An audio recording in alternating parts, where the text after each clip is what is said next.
To expose human experiences is to evince storytelling, but literature parallels this paradigm to satisfy values of ever-changing societies. Storytelling forms an expression of affirmation or critiques of societal values and qualities within a dramatic arc. Paradoxes are interwoven through the text. Everyone in My Family Has Killed Someone by Benjamin Stevenson and The Crucible by Arthur Miller. The human experiences evolve on the focal points of the ambiguity of truth and the assimilation into collective expectations. Benjamin Stevenson cultivates the intense power of the individual in a modern context, inextricably linked to fatality and familiarity.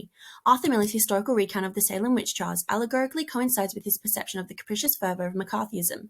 A didactic reconstruction of this context allows Miller to prioritize society, revealing the inhumane conduct of the Puritan collective. The ambiguity of truth is a powerful tool to emulate a fearful deterrent from reality. It communicates the nature of humanity's struggles with emotions and logic. Arthur Miller's paradoxical characterization of Paris, he cut a villainous path. This satanic imagery produces a dichotomy of his morality, foreshadowing his role in death. Paris's flawed morality is also encapsulated during Betty's sickness, through anadiplosis. Oh my God, God help me! The vernacular emphasizes his innate desire for the preservation of his reputation in a paranoia-ridden sociocracy. This dismissive nature of, I pray you feel the weight of the truth upon you, for now my ministry is at stake, my ministry and perhaps your cousin's life.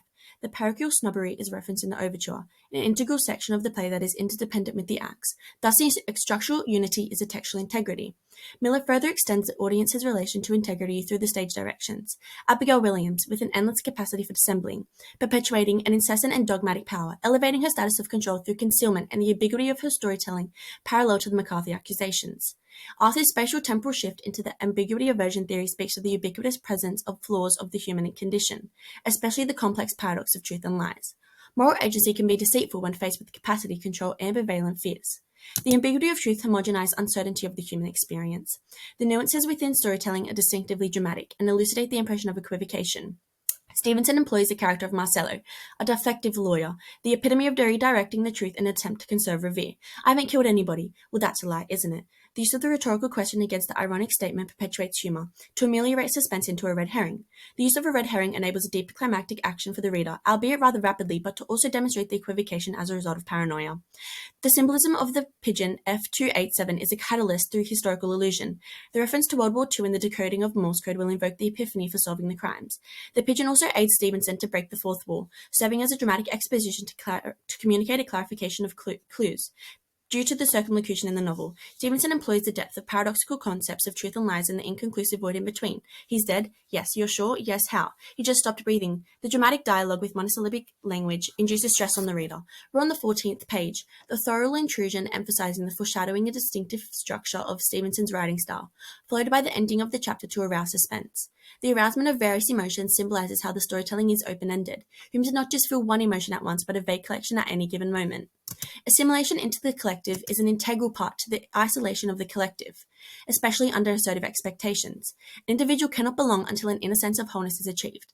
Alike to Joseph McCarthy, animosity and hostility intensify the collective experience among accusations. This pragmatic facade falls as Hale is an exemplary tabula rasa, however he exhibits a zealous need to find an invisible crime. Proctor's guilt engulfs his integrity, some secret blasphemy that stinks to heaven. The organic imagery resembles his private and public personas being dramatically contrasted in play. However, the girls under the control of Abigail symbolize an anomaly. As young women in society, the power that they held as a group conflicts with collective expectations. Powerless girls paradoxically form a powerful group, alike to the contagion theory, referenced by the article Collective Behavior. Storytelling emulates humanity's vehemence to belong through a balanced morality. There is an inconsistency with the tribalistic nature of humans as we digress from collective values. Stevenson's context as a comedic Jew with his brother parallels his use of humor in family instances. The rhetoric use of ethos is exemplified by, she bolded the words all of us, as well as the word mandatory, and that meant I was going. The incongruity appeals to the reluctance to belong and connotes Ernie as hyper-independent, however obedient to external pressure. The use of the metaphor family is gravity contrasts his growth of familial morality and shared principles. Ernest's name is a double entendre and pun, where he is seen to be Ernest, convicting his brother with the murder, however is later referred to as Ernie to embody his amiable understanding and familial empathy. The introspection leads the Stevenson to prioritize that the audience should capitalize on loyal kinship, thus belonging. Storytelling is inextricably linked to the paradoxes of the human experience, holding the power that society relied on a shared intangible morality, and the interpretations of this ignites inquiries into humanity's inevitable flaws and anomalies. Stevenson heightens the limitations of truth and belonging, where autonomy dictates such boundaries or lack thereof.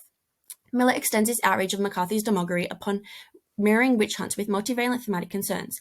The narratives are constructed in sections, acts, and chapters alike that hold separate emotions to separate settings. This stimulates a pattern of content's focus, where the audience's role in storytelling is crucially omnipresent, reflecting didactic tensions. The preservation of morality will impede on the paradoxes of fear, truth, reality, and assimilation,